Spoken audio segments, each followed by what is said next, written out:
Yo, what is up, folks? MTG here. Happy New Year. And with a really exciting deck, actually, in Merfolk Combo. A combo that makes infinite Merfolk, in theory. Kind of brought to everyone's attention by Claudio, who won a Pioneer Challenge with it on Magic the Gathering Online fairly recently, maybe a few days ago at this point. We have like our Merfolk deck, that's kind of cool, and then there are these, I guess, the Soul Quadrants here. And what are we doing? So the first card to talk about is Deep Root Pilgrimage. I've played with this quite a bit in different Merfolk shells, but 1 in a blue enchantment, whenever one or more non-token Merfolk you control becomes tapped, create a 1/1 blue Merfolk creature token with hexproof.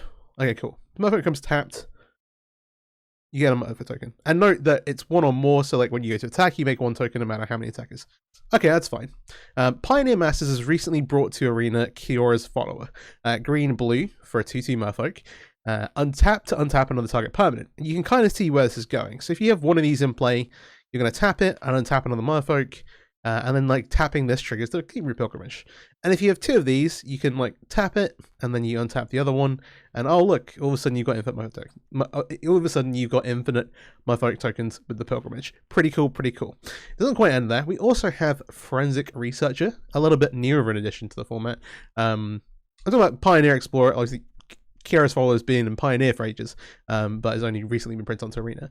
Researcher does a similar thing, but you can also tap to collect evidence, and you tap to creature your opponent controls. Okay, neat. And then Cauldron brings everything together, or realistically, the pairing of Cauldron with Smuggler's Copter. I've even played Smuggler's Copter in Merfolk before, but basically like, hey, here's like a 3/3 flying threat that importantly discards cards and, well, draws and discards cards, but the discarding cards in particular lets you put these like untap effects into your graveyard to then exile with Soul Cauldron. And at that point, you can exile one of these onto Soul Cauldron, put a counter on one of your creatures, and give that the Kiora's Follower or Forensic Researcher tap ability. And this adds like another level of consistency to the combo. It means you only need to get like one of these effects exiled under here, as long as you get the counters distributed. And there are other ways to get counters on creatures in the deck as well. You can all of a sudden just make a bunch of infinite Merfolk. Also gives you some incidental graveyard hate. Pretty cool, pretty cool. And there's some other abilities you can steal and copy as well. So then surrounding this, we have a bunch of other Merfolk stuff. I think one of the other new additions I want to talk about, because you're discarding cards of Smuggler's Copter, you get to play Kiora the Rising Tide. This is another like discard outlet. When it enters, you draw 2, then discard 2, but you also get to play into the Threshold ability. If you've got 7 or more cards in your graveyard, when Kiora attacks, you can create a 8/8 legendary blue Octopus creature token. Pretty cool, but like largely sits there as like almost like a blue Fable and Mirror Breaker. Lets you just go through some cards, help you find your combo, get into the graveyard with the Cauldron. Okay. We then have Kamina, who's another like great thing to actually exile with the Cauldron if you've not got the combo stuff going online. But taps another untapped Merfolk you control to give it unblockable.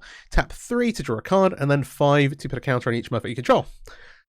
Counter on each Merfolk you control, pretty good. We like that because that land gives everything the Soul Cauldron exile abilities. And obviously you can put this under the Cauldron, and then yeah, it all works out together. Pretty nice. And then we have like the rest of the Merfolk package. We have Kamina Speaker here, which is a 1-mana 1/1, which becomes a 2/2 if you have another Merfolk or island. Reasonably easy. Cynic Scout is a nice one because when it enters, it explores. Not only does that give you some card filtering and selection, presenting the advantage if you hit a land, it also gives you a creature with a counter on it potentially, which again is nice with Cauldron. We have Hexcatcher, which is like some like. Normally, when you're playing Merfolk, this card is like a Lord with some like great upside, but here we're actually using it to protect our combo as well, not even just disrupt what our opponent's doing. 1 in a blue with Flash, other Merfolk you control get +1/+1, but sacrifice a Merfolk, counter target non-creature spell unless its controller pays 1. Not only are you protecting the combo, but once you have the combo online, all of a sudden you have infinite tokens to sacrifice to the Hexcatcher, and you can counter all your opponent's spells. That's pretty good. Leaves you only really open to like Supreme Verdict, which is a really nice place to be, and you're insulated by that by having like Copter, and you're also insulated by that by having some Mutavaults. So that's all the main cards in the deck. I'm just going to go to the lands. We've got blue-green lands here, fairly easy. 1 Besage, 1 Otawara. Deck is a little vulnerable to things like temporary lockdown, and so having this there is pretty nice. And then 3 copies of Mutavault. Obviously, is a Merfolk itself, and hey, again, like hey, if you get wrapped early, these can finish the game off for you. Pretty nice. I have a sideboard here. I am going to take this, I think, into some best of 3. I've had some requests to have more best of 3 over best of 1 content on the channel. That may mean we have less matches overall, but we'll see how it goes.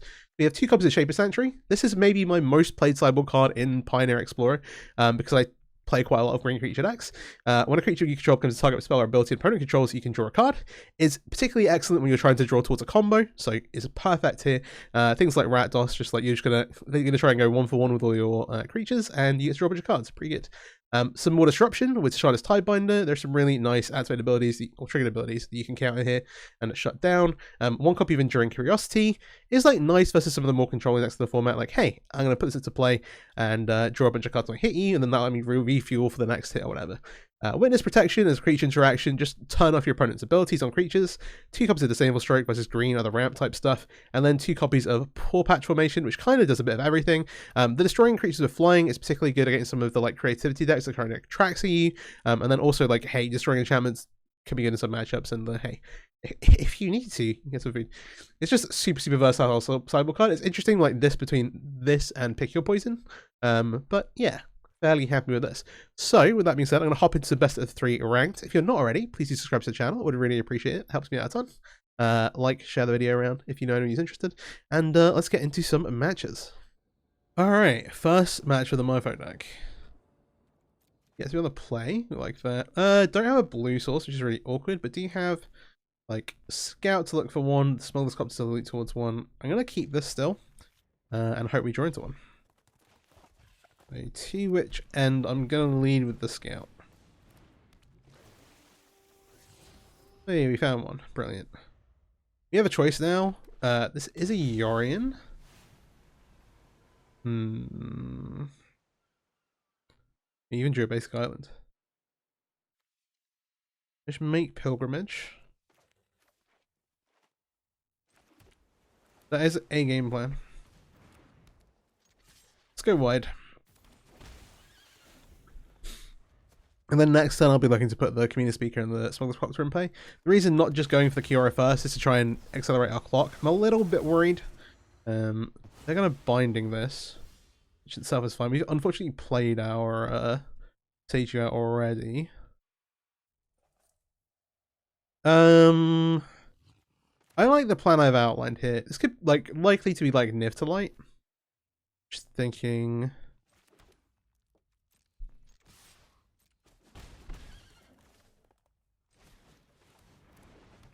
Extending a little bit, but yeah. We at least have creatures, things to exile for Salt Cauldron if they Deafening Clarion here. If they just naturally, naturally have the Deafening Clarion, I will be moderately tilted. Okay. Like, this Breeding Pool is interesting. Let's go ahead and crew here.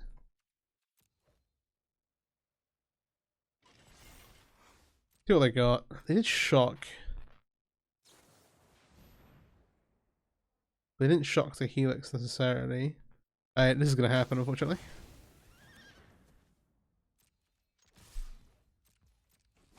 Make the attack. Let's get into 4. Do a little bit of looting.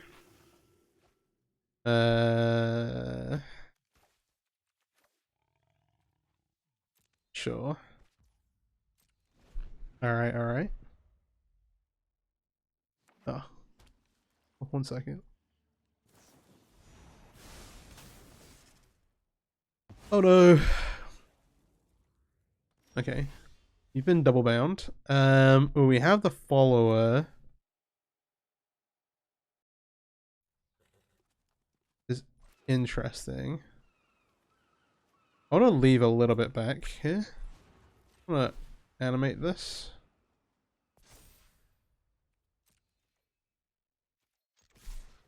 Come into the red zone. They have extra binding.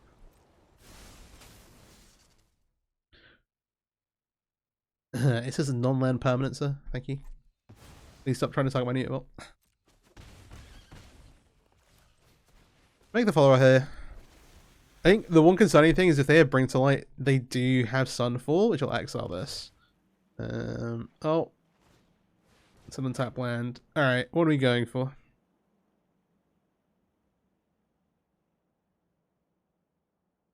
They could just get Deafening Clarion as well. Sunfall it is. Goodbye, Kira's follower. Okay, so you don't have any actual creatures in our graveyard. I'll go ahead and cast this. This is a bit tough. So we have some good sideboard cards for this matchup, I would say.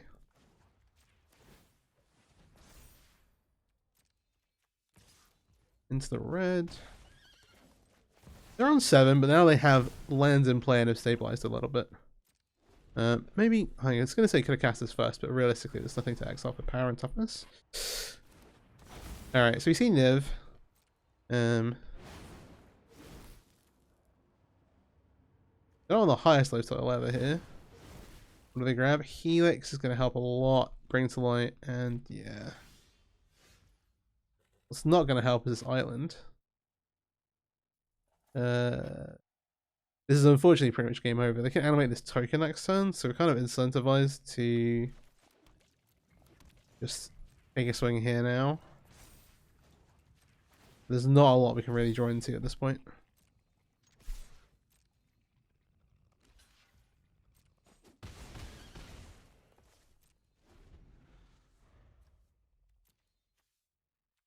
We've kind of given away, actually, depending on how informed they are, we may be giving away the fact that we're on the combo deck by showing this. This unfortunately happens. Do they get into the red zone in the visit? That's the question. How fast do you want to close this game out? No, they don't. They're being very patient. They also have the token back. Okay. Alright, we're a little flooded. I think given this situation, I'm going to scoop this up. We can get a game 2. Alright. Here. I like me some tie binders. I like me some disdainful strokes. I also like me some port formations. The Shaper Sanctuaries are not terrible. This you can even make a case for, and those protections we can ignore. With that being said, we're not going to have space for all of that, but we are going to trim a little bit. The way I like to do this is trim towards, like, we're making the deck a lot more top heavy doing this. So I'm going to trim some of the... We are going to cut down a little bit on combo pieces, is basically what I'm saying. But the deck is still going to be pretty solid. We still need like 4 more cuts. I think given the fact, like, the Shaper Sanctuaries aren't doing tons and tons, I might just bring in one of these. Or even potentially 0. The Curiosity is also a little hopeful, just because our opponent's going 1 for 1. Like, in theory, yeah, it does draw some cards, but the way our opponent is generally shutting us out of the game when they get online. So I think this is maybe not as good. And then also, as I was saying before, about like the making our curve more top heavy. Doing something like this. I think it's better to play this way. Because their like early game removal is relying, like, there's things like Leyline Binding, which are like quote unquote early game removal, which we have interaction for, and then also can like turn off. And then also they've got a bunch of tap lands to kind of stop themselves casting spells early. I think I like this configuration. It's a bit of a halfway house, but yeah. Like sitting in the middle, maybe trying to be... I don't want to border the combo stuff out because the point of the video is to show the combo. And also there'll be hands where the combo is really good. Play again. It's 4 lands, we will keep this. We can at least use the Cura to kind of, if we get flooded, to kind of dig us through a little bit. So hey, we'll see what's up. Yeah, I feel a little silly playing the Cauldron out, just it kind of gives us away what we're doing a bit too much. Even with this start, I think it's better to Cura's follower here. And then save the Hexcatcher as a surprise. Does make the Cura less appealing next turn. We will have access to 4 mana, but if we get to like double 2 mana thing, that would be great. They're going to shock. That gets them Leyline Binding for 2. I'm going to Helix the follower down. Okay. Interesting. You think we're going to make Fable? We're going to cast this. Oh, we've done so much nothing so far. I'm going to say go and then have the Hexcatcher available. The follower being in the graveyard is also kind of good for us. I want to get rid of the bean. It feels a little selfish, but I think I am going to do this still.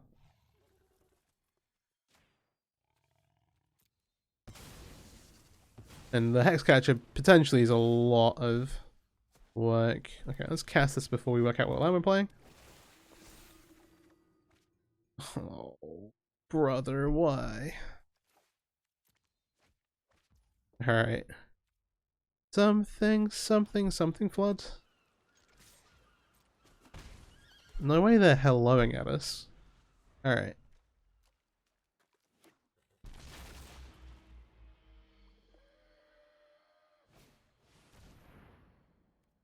Sure.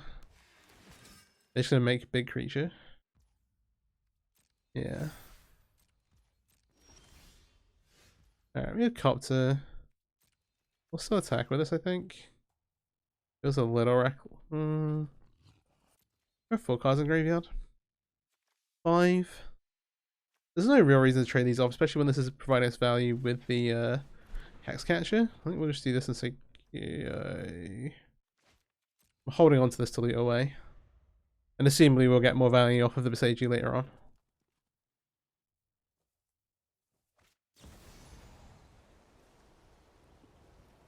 Binding.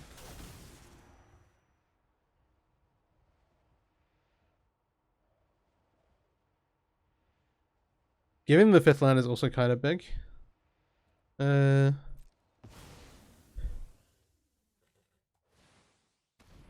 added Urian. I'm gonna Besagi this.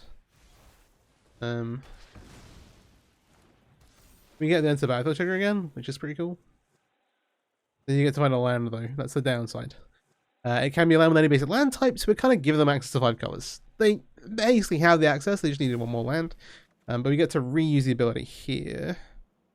So we'll keep the Kamina.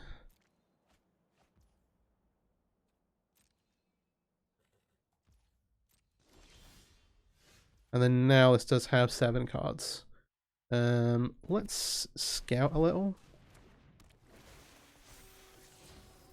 Okay, you can play the Mutavault out. I'm like holding this sort of.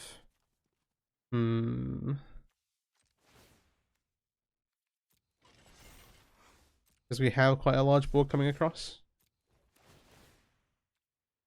I'll take action here. Oh.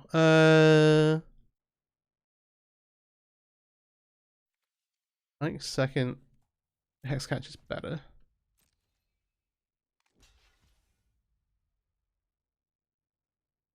This doesn't stop them trading.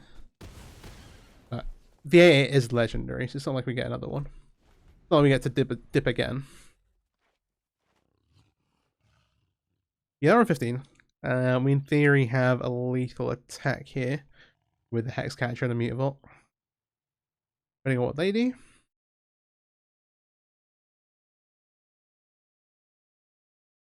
The Hex Catcher does stop some stuff.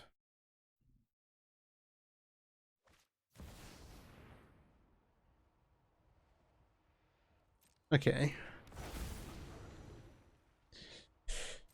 So we see they get Bring to Light and Vanishing Verse.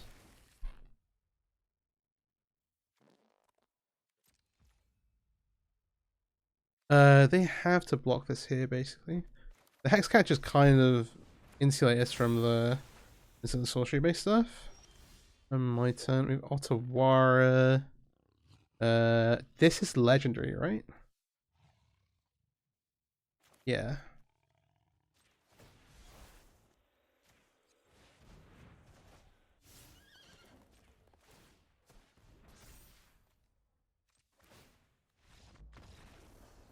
Okay, cool. We put it together. We still like Fatal Pushes and stuff. Maybe we do want these Shaper Sanctuaries, especially when we're on the draw.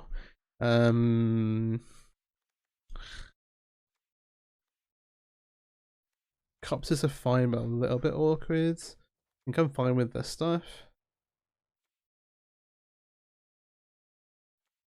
You have like plenty of activated abilities to counter with this.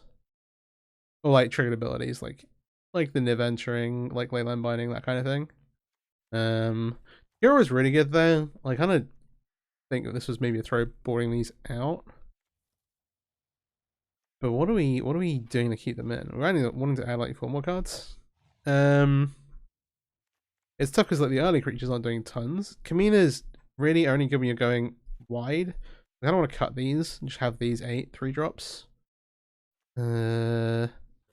And leaving it, like, we were close to having a combo there, but it's just really hard to assemble given all the interaction they have. I will leave the 2 Soul Cauldrons in, and then I'm like, actually, like, multiple pilgrimages might be the death knell. They have good answers for this, but it's like another way for us to kind of get some value. I want to get 2 cards. One of them might be a follower. It just if we're doing this, we should just cut this, right?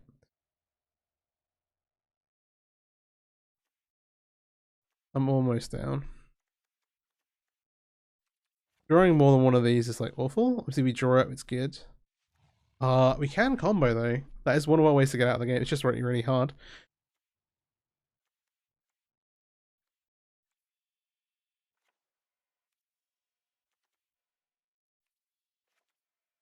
Okay, I'm gonna see this. I'm gonna run with this. I'm bordering out more combo pieces. But I think that's more of a testament to the Merfolk shell being good already, but I don't know. I've put out a fair amount of like different videos with the Merfolk deck in both mono blue. The most recent one was actually playing Master Waves because we just got on to Arena. In like mono blue, blue green forms. And the deck's like pretty solid already. Like just on a base level. Alright. We'll leave this on top, given our hand.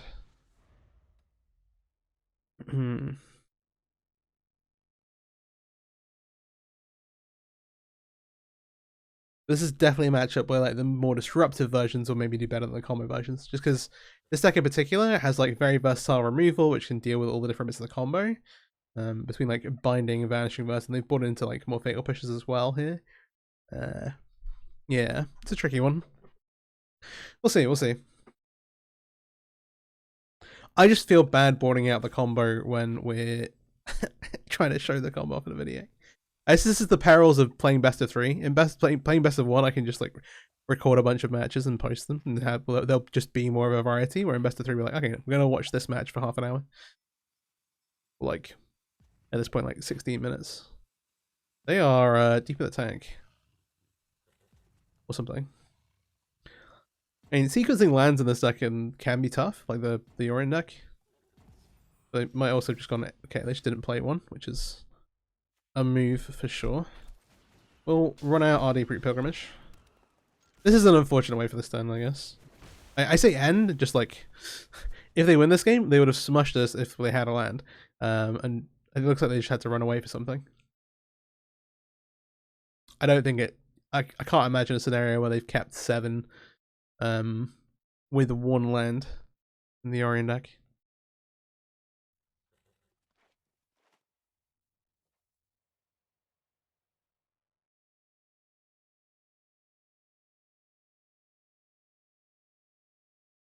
Yeah, like this hand, like we had double four patch formation, which gives us like lots of answers for like their enchantment stuff, which is pretty good. One noticeable thing I want to talk about with the combo. Importantly, this card says non-token. It may seem really awesome to put like counters onto these because you're like, oh, I can go off with hexproof creatures, and then you'll try and tap and untap them, and you'll fail to trigger the Deep Root Pilgrimage and be like, wait a minute, what have I done? Now, I may or may not be talking from personal experience, but you can kind of put that together. Let's attack first, then we'll Kiora. Go ahead and make this.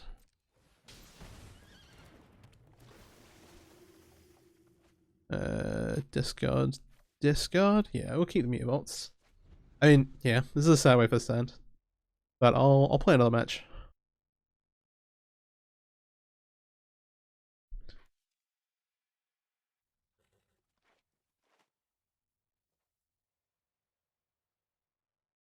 There's a few other decks I want to mess around with Kiora in.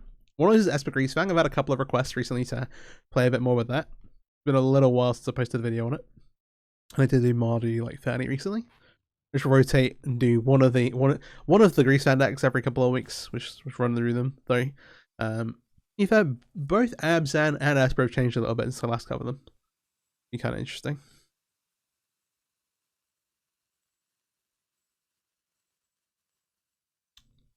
Yeah. Posted like a mono blue devotion like style Merfolk deck like just before Christmas. And yeah, this has kind of like become a bit of an overnight sensation, I guess. This combo version of the deck is pretty sick. I should say, obviously, you need, I mentioned kind of going off with the 2 creatures. If one of them's not, if one of them cannot be a token creature. As long as you're untapping one that is at least 1 non-token creature, you're going to make infinite tokens. You don't need 2 non-token creatures. So there's that to bear in mind. Alright, that's a sad way for the first match to end, but we'll play another one. We'll see how long this one goes. Probably won't get a third. Depends on the video.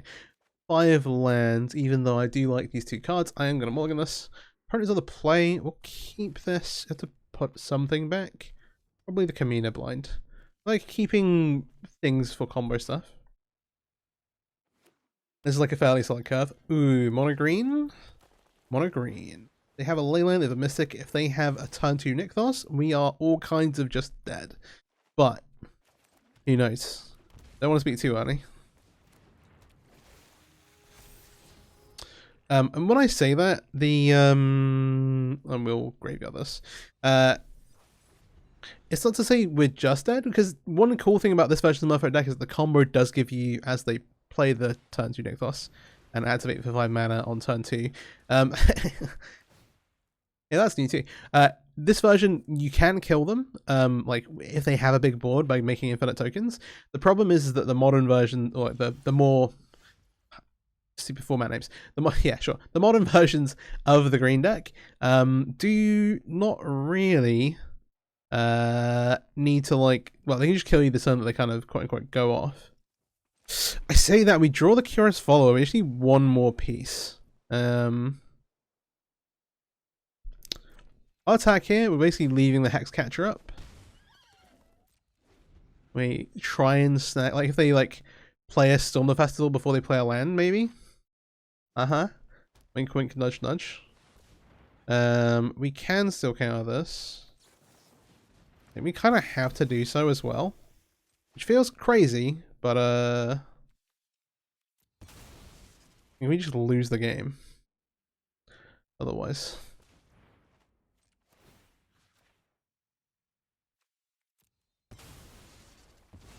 It's like slight exaggeration. So we're hoping here that Kiora can draw us into the enchantment that we need. Does do that. I'll discard the follower and yeah, alright.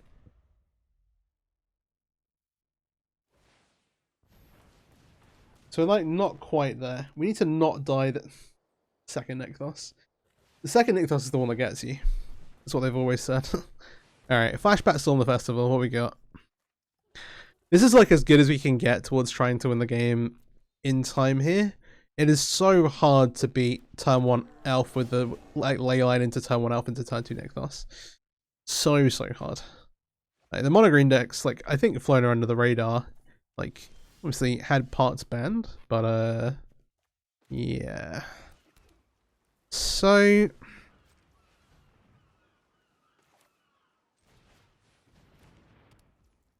Pilgrimage, Cauldron. Yeah.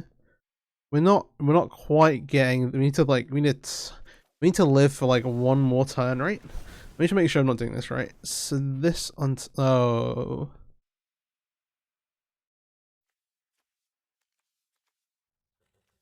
a land, make a token. There's no way to untap. If we untap Mutavault, no, because it needs to animate itself then. Make token something sick.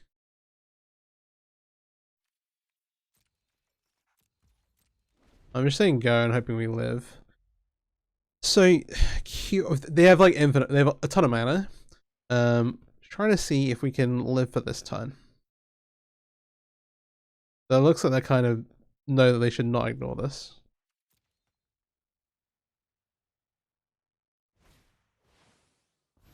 If we can live through this turn, then there's some great upside.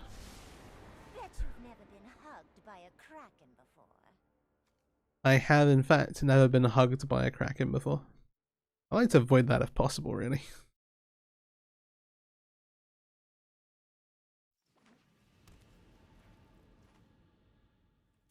So the only way they they played the Beseiji.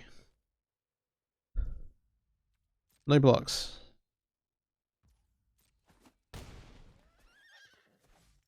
They have backup Beseiji. Nature flows with vigor. Alright, we need a couple of things to go right here.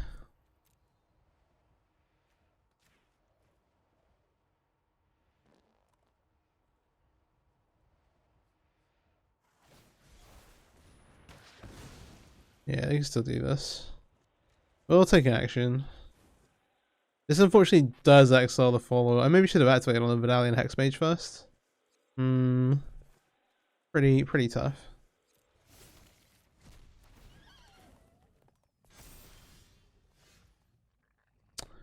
Drawing the second one is maybe the biggest salt in the wound I could have had.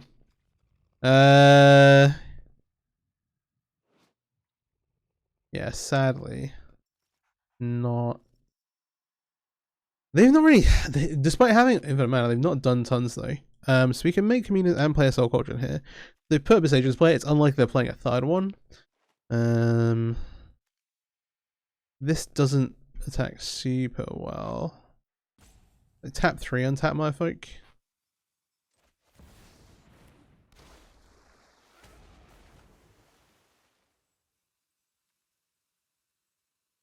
We should probably conceal the fact that we have a Cauldron though. So we need to find another Curious Follower effect to make things happen.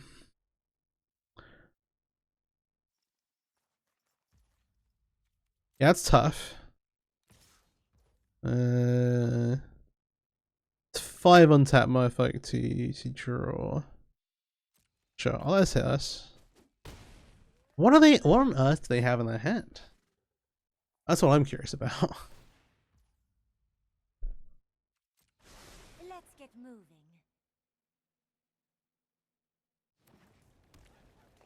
They got lands.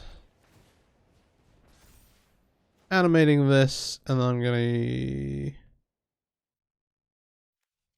Oh, actually, we can do this, right?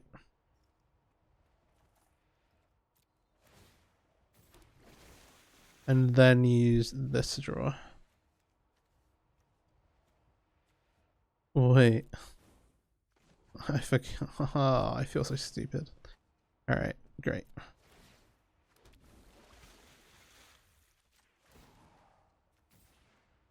This is why Kamina is so good. Is that you can make a bunch of tokens with it, but by going tap, tap, tap, tap, tap.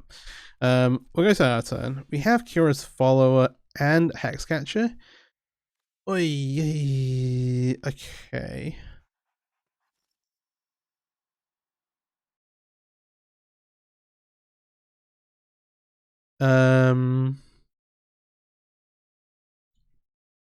The issue here is I don't have mana, right? In theory, I could go Hexcatcher, Curious Follower, and then counter our. Yeah, if we had enough mana, we could like counter our Soul Cauldron here.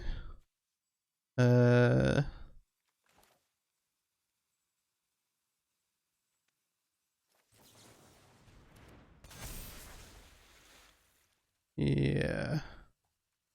I'm gonna tap the Hexcatcher to give this unblockable. And then these will come and hit Kiora.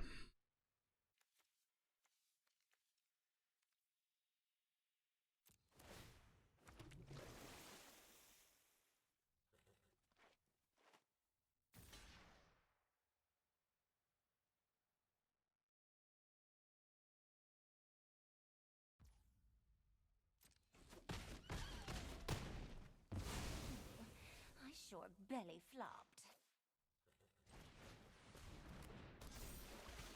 Alright.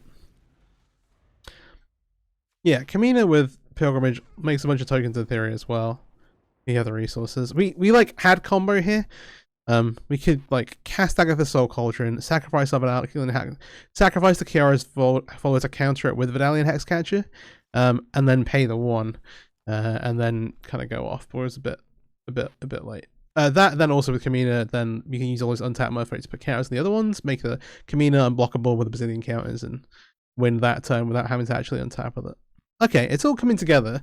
You kind of see everything forming. I did not see the full entire vision. Let's go and do this. So, Tiebinder. Yeah, it turns out like Curious and the other Planeswalker stuff. The witness protections do not turn off devotion, but can maybe not. It does shut down like Llanowar else. We don't have a lot else. Like we have the formations destroy enchantments isn't like potentially. You want the strokes? I'm thinking about these. There's way too many cards. I'm gonna get rid of the researcher.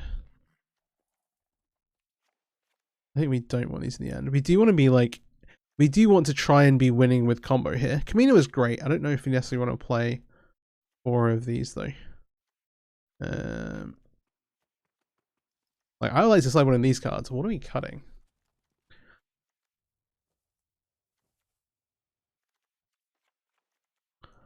Okay, if I'm back off this plan, Tidebinder is really good. Just down all the into the battlefield effects of like Cavalier and that kind of thing too. Also notably, if you hit like a Cavalier, you turn off reach, which doesn't matter a massive amount. Okay, yeah, I'm gonna trim some of the 3s. Streamline this a little bit.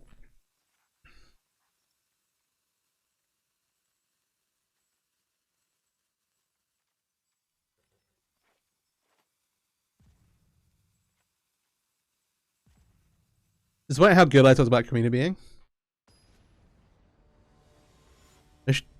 maybe it feels wrong to cut like the 1-drops. Maybe we take like Camino Speaker out. Maybe that's what you want to be doing post board. This hand we'll keep. It has a lot of stuff going that we want. Partner's mulliganed.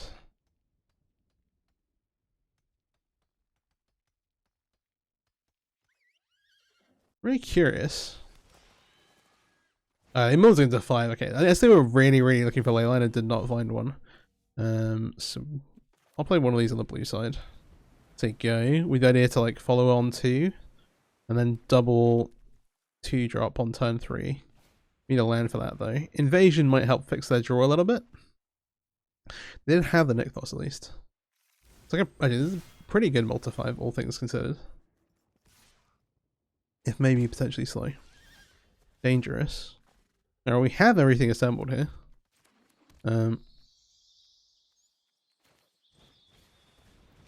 Banking a little bit on drawing the land.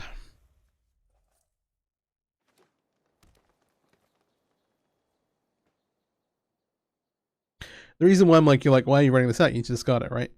We have the Hex Catcher to be able to discard it at some point. This is the like big win condition for mono green right now. It gives everything like a bunch of power and haste. And trample. It's pretty mean. Okay, this is very awkward. I want to go like Pilgrimage Speaker. I'm getting like trampled over by this thing.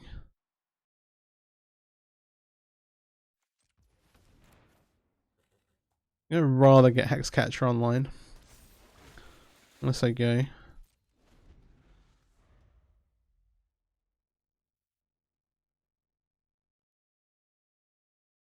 They went for this over the Outcaster, the Trailblazer here. They are like mustering a bit of devotion to play. We could also, in theory, like cast a Sable Stroke, but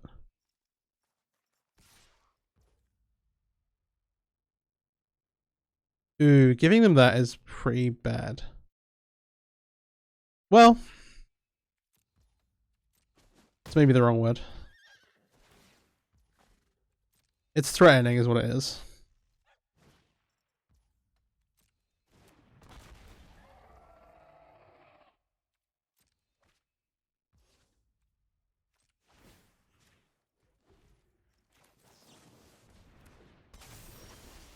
So here's a Hex Catcher. Not having the 3rd land is real tough, to be honest.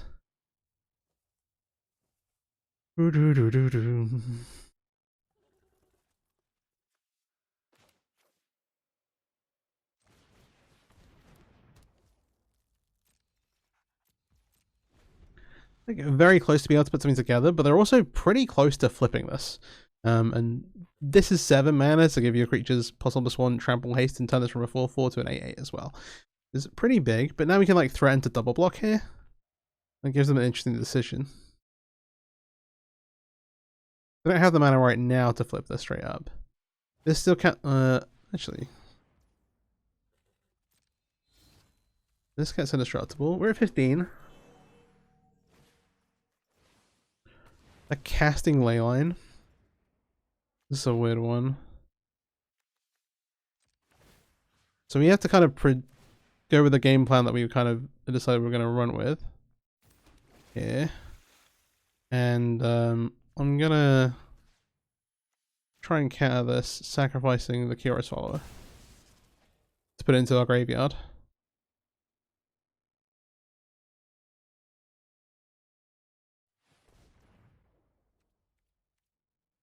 They've paid. I think we can let this resolve though.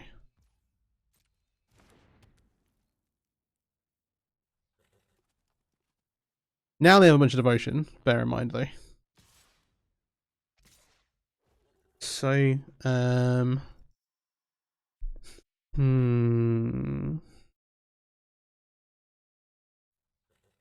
we don't have the mana, right?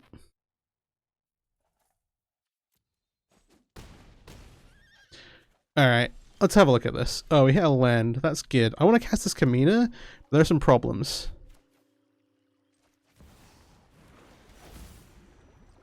I need to start with Soul Cauldron, Curious Follower. This wants to go on the Prime Speaker. This then... Oh, we only have 1 creature in our graveyard, right? This is a problem. Oh, can we live even? Ah, why? We don't have enough creature in the yard. This is crazy. 4, 4, 3. We're on 7. This is making tokens. This doesn't quite work. We can... the thinking was to untap this, then use this exile something else. Maybe we should have blocked with the Hex Catcher, but then we'd be in a weird spot. If we block the Hex Catcher, we could go untap this, put counter here, untap this, do the thing. Yeah. There's no way to do that right now. Alright. Ah! Pain. I like thoroughly messed this up. Well, yeah, we need to put another creature in our graveyard. I forgot. Jeez. What a mess. Please just cast any insult sorcery spell that I can counter. No. There is nothing, is there? Similarly, like with Kamina, if you had a way to set these for mana, it would work, right? Yeah, we're just all kinds of dead. Yeah, I need to sack the Hex Catcher as well. That was a mistake. We could have totally won that, right? Pain. Alright, where does that leave me at? Maybe like trim some speakers here. It feels weird, but I think we do need to be like all in on the combo. Which means more Kioras. So we're leaving like the cards are bringing in a Stroke and Tidebinder. Tidebinder is really good. I still maintain we're gonna be on the play here as well. I guess the other thing to think about. Maybe these are. I'm also trying to think like whether we're gonna leave. This does leave the devotion in play. Is I think the big thing to remember. But we can like take away like the elves and things.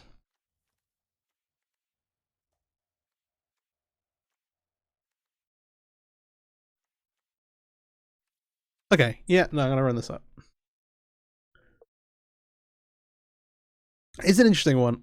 Please let me know. Well, actually, you can call me a clown in the comments. Or let me know how you board this. It's kind of interesting. Yeah, if we sack the heck, yeah, I think You just have to think about it, except the Hex Catcher. We need to spend 2 mana getting the Cauldron in play there. It's tough. Yeah, if we like 1 land, that's tricky.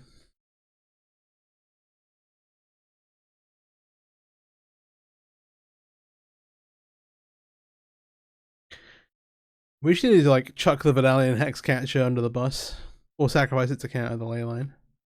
Either of those have been fine. Sacrifice it to counter the Leyline stops the even more tracker play the other turn, but we should just be like, oh yeah, we can just untap and combo. And even though we're not killing them that turn, we make infinite blockers. Yeah, the Hex, like, see, sacrificing the Hex Catcher, the Hex Catcher is not like intuitive, but it is like, oh yeah, let's look at the board state. This is actually, I need to get an extra creature in the graveyard to actually be able to combo this. So, knocking on head. Feel stupid.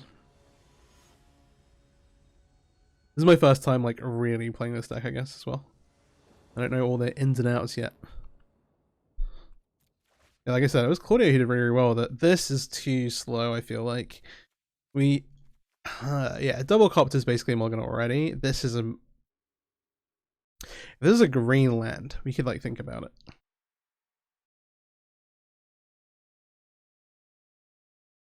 So we're gonna mulligan to 5.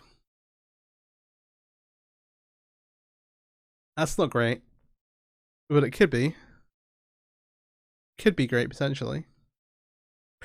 That's rough.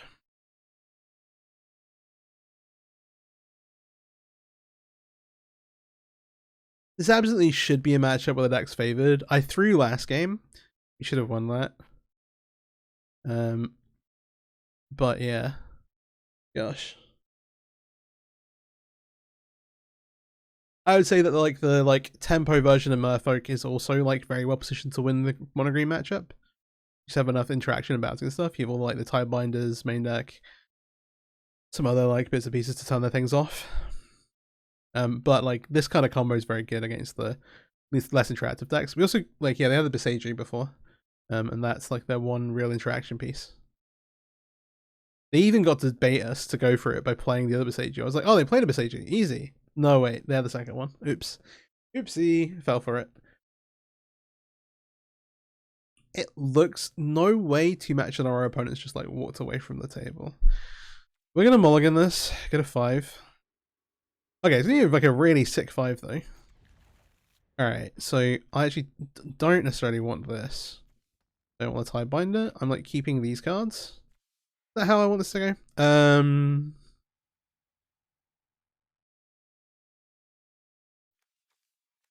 Give me this.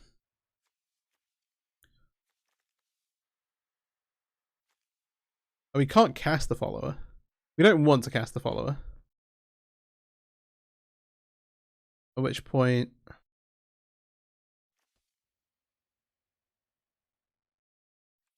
Okay, we're gonna gamble a little bit here. Oh, they had a late line. They did take like for like the entire time to keep a hand with late line though.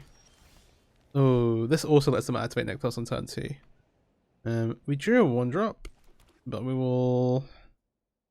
Actually, I think we just cast this. I guess we keep this old Cauldron. We're just missing the enchantment. They do have the Nectos, but it only makes 4 because they don't have the elf. Sun in the sky, brine on my skin. Great day to fight. They drew the elf on turn 2. Oh well, potentially they didn't have an untapped green source. That's also possible. We are in so much trouble.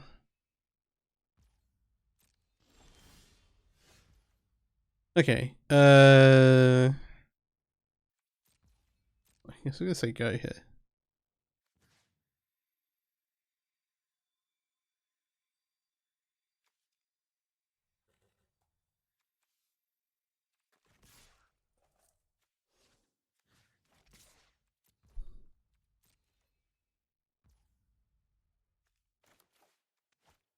I'm not gonna face up the Hex Catcher, even though it's very readable.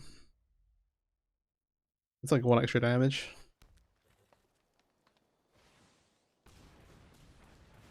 6 invasion. Okay. They have the Nykthos on tap, obviously, with the Cura.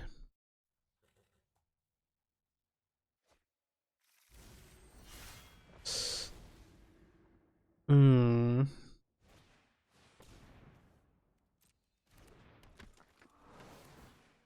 Okay. I got some cards and mana. We still have the Cure, the Nykthos on tap, with like 2 mana kind of pseudo floating. I love to make a splash.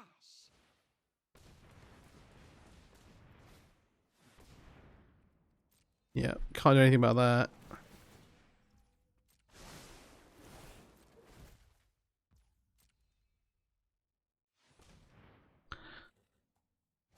We have 8. Okay, new Cure. It's like not a good point to interrupt here either, really, unfortunately. One drop ripples and I'm 9, 10, and 12. They accidentally hit duration to red. Cool. 10, 11, 12, yeah. Troll resolves. Get to draw a bazillion cards. Yeah, this is tough. Obviously, we're on a multi-5. It's really hard for us to piece together a hand that really works here.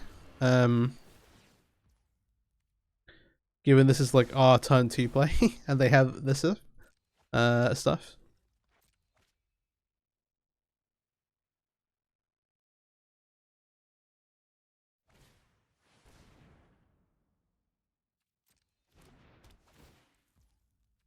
This is their turn 3.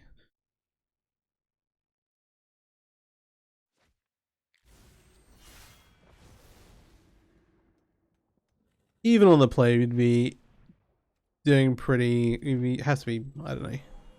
It's a pretty sick situation to come away from this one. Well, they can't activate the. Yeah, I guess.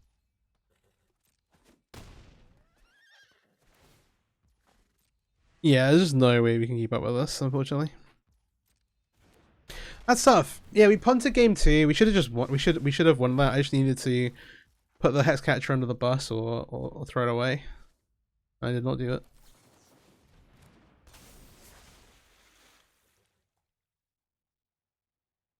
There to discard all the draws from these. Hexcatcher. If we had a land this settlement, we could like counter this ability, and then we'd have to make some pretty good blocks to stay alive. As is, we cannot do any of these things. We will scoop it up. So we didn't actually get the combo assembled, and that is my fault. Yeah, that game 2 versus mono green. All I had to do was sacrifice the Hexcatcher, in addition to the other, in addition to the follower, get 2 creatures in the graveyard. Then it allowed us to put a counter on the other creature we had in play, untap the Soul Cauldron, get the other counter onto the Pilgrimage token, and then we'd have been off to the races effectively. But we just needed 2 creature cards in the graveyard, so we only had 1. And it took me until we were going off to realize that, and I was like too hesitant to throw the Hexcatcher under the bus because it is so good once it's in play. It counters all their stuff, it gives us the other turn. But making infinite tokens would have got us there. It's not like the mono green deck is going to wrath us. So yeah, 1-1 overall in the video. I'm unfortunately out of time, although to try and go record another match. But we got to see a couple of matches there. Mono green is a really good matchup, and we absolutely should have won that. I just punted. That is tough. I'm still not like 100% sure on all the sideboard decisions. Again, Claudio is the one who kind of put this deck on the map with that Pioneer Challenge win. So check out his Twitter, see if he's got anything on the deck as well. And yeah, it is super sweet. One interesting thing, like sideboarding, you don't want to move that many pieces around. There are decks like mono green where like the combo is really good. They don't have waste to interact, they just have Besagi. But and other decks like Fires, they're not going to have loads of great ways.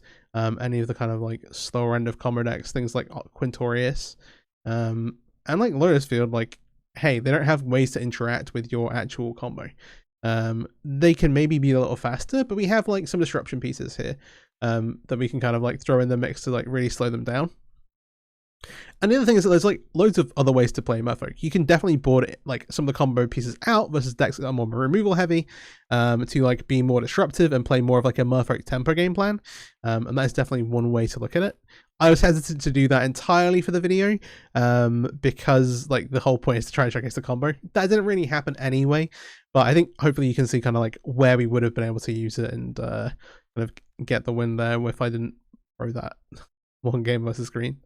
Yeah, that's tough. That's tough. And then we got ran over in game 3, unfortunately. But yeah, the deck is very, very good. I would say like the shell itself is like really, really solid. Like all these cards are like pretty good Merfolk cards anyway. As far as Merfolk goes, I've played a lot with the deck with Merfolk in a non-combo sense in Pioneer and Explorer. I think they surprised a lot of people how good the deck is. The combo gives you another angle, which is definitely super powerful. And so yeah, definitely try it out if you've not already, or if like Merfolk your kind of thing. It is like the most exciting thing in Pioneer in 2025. I think actually the challenge was probably one last year, but you know, it's the new hot thing, when Pioneer is not like a super like a super on the radar format right now, the way that competitive Magic is lined up for 2025. I'm hoping there's a bunch of like arena tournaments now that we have like Pioneer Masters on Arena, and most of it, and like all the decks are basically playable.